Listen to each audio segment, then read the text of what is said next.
Hi friends, எல்லாம் எப்படி இருக்கீங்க? நல்லா இருக்கீங்களா? நானும் ரொம்ப நல்லா இருக்கேன். இன்றைக்கி நம்ம பார்க்க போகிறது வந்து தொண்டைக்காய பப்பு. இது ஒரு வில்லேஜ் ஸ்டைல் ஃபுட்டு. இது உங்களுக்கு ரொம்ப பிடிக்கும் நான் நம்புகிறேன். இது எனக்கு ரொம்ப பிடிக்கும். என்னோடய ஸ்டைலில் உங்களுக்கு நான் சொல்லி காட்டுறேன். வாங்க பார்க்கலாம் வீடியோக்குள்ள. இதுக்கு தேவையான பொருள் எல்லாமே தொண்டைக்காய் அண்டு துவரம் பருப்பு.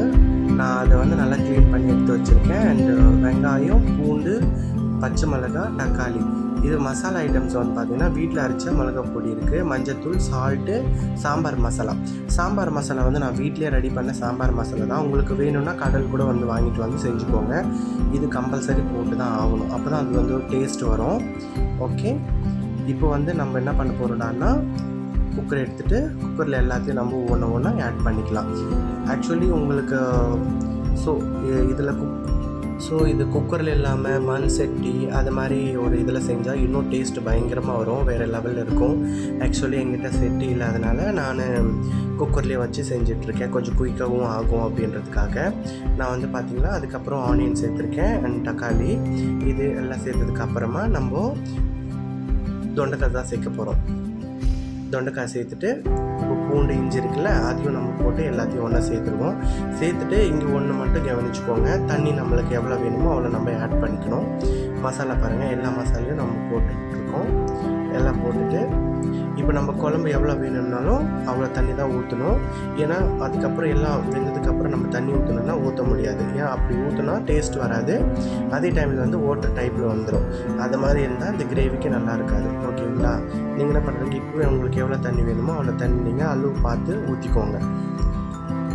இந்த கிரேவி பார்த்திங்கன்னா தோசை, இட்லி அண்ட் ரைஸு, அப்புறம் வந்து ராகி களின்னு சொல்லுவாங்க, அந்த களி எல்லாத்துக்குமே ரொம்ப நல்லாயிருக்கும். ரொம்ப நல்லா டேஸ்ட்டாகவும் இருக்கும். எனக்கு ரொம்ப பிடிக்கும். இது உங்களுக்கும் பிடிக்கும். ஸ்பெஷலி வந்து சொல்லணுன்னா குழந்தைங்க வந்து கொஞ்சம் பேர் வந்து அந்த தொண்டைக்காய் சாப்பிடாதவங்களும் இது மாதிரி வந்து பருப்பு போட்டு செஞ்சு கொடுத்தா அவங்க ரொம்ப நல்லா விரும்பி சாப்பிடுவாங்க. அவங்களுக்கு இது ரொம்ப பிடிக்கும். இது மாதிரி ட்ரை பண்ணி பாருங்கள். அது மட்டும் இல்லாமல் நம்ம வீட்டில் இருக்கிற பொருளை வச்சே நான் வந்து இதை நான் சொல்லிகிட்ருக்கேன். அண்ட் வில்லேஜ் ஸ்டைல் ஃபுட் மாதிரி கொஞ்சம் ரொம்ப நல்லாயிருக்கும். நீங்கள் ட்ரை பண்ணுங்கள். ட்ரை பண்ணிவிட்டு அண்ட் நீங்கள் எங்களுக்கு வந்து மெசேஜ் பண்ணுங்கள். இது மாதிரி நான் நிறைய வீடியோஸ் போடுறேன், நிறைய குக்கிங் வீடியோஸ் அண்ட் நிறைய வீடியோஸ் நான் போடுறேன். எனக்கு என்ன சொல்லணும்னு தெரியல, பட் வந்து ஏதோ சொல்லிகிட்ருக்கேன். நானே வளர்கிறேன். ஏன்னா இது என்னோடய ஃபஸ்ட்டு வீடியோ. எனக்கு எப்படி பேசணுன்னு கூட எனக்கு தெரியாது. அதனால தான் என்னை வந்து கொஞ்சம் பார்த்து லைக்கு அது மாதிரி கொஞ்சம் போட்டு விடுங்க. உங்கள் வீட்டு புள்ளியாக நினச்சிட்டு சப்ஸ்கிரைப் பண்ணிக்கோங்க. ஓகேங்களா? இப்போ இது மாதிரி வந்து நான் மட்டும் 3 விசில் தான் போட்டு எடுத்தேன். 3 விசில் எடுத்துகிட்டோடனே மறுத்து எடுத்து இது மாதிரி நம்ம கடிஞ்சிக்கணும். அப்போ தான் வந்து எல்லாமே கொஞ்சம் நல்லா மசிச்சுக்கும். நான் இங்கே பார்த்தீங்கன்னா புளி போட்டிருக்கேன். புளி வந்து ஆப்ஷனல் தான். உங்களுக்கு வேணும்னா ஆட் பண்ணிக்கோங்க, இல்லைன்னா வேணும்னா பரவாயில்ல விட்டுடலாம். ஏன்னா நான் புளி போட்டு தான் நான் எனக்கு பிடிக்குன்றதுனால நான் புளி போட்டுறேன். தொண்டைக்காய் வந்து புளிக்கும் அண்ட் தக்காளியும் புளிக்கும். இப்போ நான் சொல்லிகிட்ருக்கேன். அதுக்கப்புறம் புளி போட்டதுக்கப்புறம் ரொம்ப புளிப்பாக இருக்குதுன்னு நீங்கள் சொல்லாதீங்க என்கிட்ட. நான் அதனால தான் உங்களுக்கு நான் ஆப்ஷனல்னு சொல்லிகிட்ருக்கேன். நீங்கள் பார்த்து இதை போட்டுக்கோங்க. புளி போடுறது கொஞ்சமாக போட்டுக்கோங்க. புளி போட்டதுக்கப்புறம் கூட நான் வந்து என்ன பண்ணிகிட்டு இருக்கேன்னா மரத்தை வச்சு நான் கடைஞ்சிட்ருக்கேன். இது மாதிரி நல்லா கடைஞ்சதுக்கப்புறம் நம்ம செப்பரேட்டாக எடுத்து வச்சுப்போம். இப்போ இதில் முக்கியமாக என்னடான்னா தாளிப்பு தான். நம்மளுக்கு வந்து ஆனியன், சில பேர் வந்து ஆனியன் சேர்ப்பாங்க. நான் வந்து ஆனியன்லாம் சேர்க்க மாட்டேன். ஏன் அப்படின்னா நம்ம வந்து வில்லேஜ் ஸ்டைலில் நம்ம பண்ணிகிட்ருக்கோன்றதுனால கொஞ்சம் வீட்லேயே இருக்கிற மாதிரி வச்சு நான் பண்ணணும் அப்படின்றதுனால நான் இது மாதிரி நான் பண்ணிகிட்ருக்கேன். ஃபஸ்ட் நான் கடையை எடுத்து வச்சுருக்கேன். கடையை வச்சுட்டு இப்போ நம்ம ஆயில் போட்டுக்கலாம். ஆயில் ரொம்ப நல்லா ஹீட்டாக வந்ததுக்கப்புறமா கடுகு போட்டுக்கணும். அதில் ஆயில் பாருங்கள் ரொம்ப நல்லா ஹீட் ஆகிட்டுருக்கு. ஹீட் ஆகிறதுக்கு முன்னாடி நான் ஒன்று சொல்கிறேன். யாருக்கெல்லாம் குக் பண்ண ரொம்ப பிடிக்கும்னு சொல்லிட்டு கமெண்ட்ஸ் பண்ணுங்கள். அது இல்லாமல் எனக்கு வேறு கோல்டு வேறு பண்ணியிருக்கேன். கொஞ்சம் என்னோடய வாய்ஸ் அப்படி தான் இருக்கும். கொஞ்சம் நல்லா கேட்டுக்கோங்க. இப்போ பார்த்தீங்கன்னா கடுகு போட்டாச்சு. கடுகு வந்து நல்லா பொரிஞ்சு வந்ததுக்கப்புறமா நம்ம அதில் வந்து கருவேப்பிலை தான் ஆட் பண்ண போகிறோம்.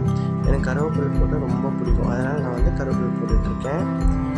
கருவேப்பிலை போட்டுட்டு இப்போது அதில் பாருங்கள் நல்லா பொரிஞ்சிட்ருக்கு. இது மாதிரி கருவேப்பிலை போடும்போது அப்படியே தெரிக்கும்ல, அது ரொம்ப நல்லாயிருக்கும் பார்க்குறதுக்கு. இது மாதிரி யாருக்கெல்லாம் பிடிக்குதுன்னு சொல்லிட்டு கமெண்ட்ஸில் சொல்லுங்கள். அதுவும் பெருங்காயத்தூள், பெருங்காயம் வந்து போடணும். அப்போ தான் வந்து அந்த ஸ்மெல்லு அது எல்லாமே செம்மையாக இருக்கும். அவன் நாங்கள் எடுத்து அப்படி எடுத்து ஊற்றிடுவோம் அதில். சில பேர் என்ன பண்ணுவாங்கன்னா, அந்த தாளியம் போட்ட உடனே ஆஃப் பண்ணிவிடுவாங்க. அது மாதிரி ஆஃப் பண்ணாதீங்க. எப்போவுமே வந்து இது மாதிரி நம்ம கிரேவி, சாம்பார் இது மாதிரி விஷயத்துக்கெல்லாம் தாளியம் போட்டதுக்கப்புறமா கொஞ்ச நேரம் கொதிக்க விட்டோம்னா, அந்த நம்ம தாளியம் எல்லாமே அந்த இதுக்குள்ளே போய் செட் ஆகிறதுக்கு கொஞ்சம் நல்லா ஹெல்ப்ஃபுல்லாக இருக்கும். அப்போ வந்து டேஸ்ட் ஆட்டோமேட்டிக்காக நம்மளுக்கு டேஸ்ட் கொடுக்கும். அப்போ இன்னும் சாப்பிடும்போது இன்னும் நிறையா சாப்பிட்லாமா அப்படின்ற மாதிரி ஒரு ஃபீலோடு நம்மளுக்கு அது தோணும். ஆனால் எனக்கு தோணும், பட் அது உங்களுக்கு தோணுமான்னு எனக்கு தெரியல. நீங்கள் சாப்பிட்டு பாருங்கள். சாப்பிட்டு பார்த்துட்டு எனக்கு சொல்லுங்கள். அவ்வளோதான், அந்த டிஷ் முடிஞ்சிச்சு. வீட்டில் ட்ரை பண்ணிட்டு சொல்லுங்கள். ஆக்சுவலி நான் மட்டும் தனியாக நான் வீடியோ வந்து நானே தனியாக எடுக்கிறதுனால என்னோடய வாய்ஸ் வந்து கேட்கல இந்த வீடியோவில். அதனால் நான் வாய்ஸ் கொடுத்துருக்கேன். இந்த வீடியோ பிடிச்சிருந்தா லைக் பண்ணுங்கள் அண்ட் ஷேர் பண்ணுங்கள், கமெண்ட் பண்ணுங்கள், ஓகேங்களா? அப்புறமா லைக் பண்ணிவிட்டு அந்த பெல் ஐக்கான் இருக்குல்ல, அதையும் வந்து ப்ரெஸ் பண்ணிவிடுங்க, ஓகே? அப்போ தான் நான் போடுற வீடியோலாம் உடனுக்குடனே உங்களுக்கு வரும். வந்த உடனே வீடியோ பார்க்குறதுக்கு நல்லா ஹெல்ப்ஃபுல்லாக இருக்கும் உங்களுக்கு. இனிமேல் வந்து நான் வில்லேஜ் ஸ்டைல் ஃபுட்டுன்றதுனால வந்து நான் நிறைய வீடியோஸ் எல்லாம் எடுத்து போடுறேன்.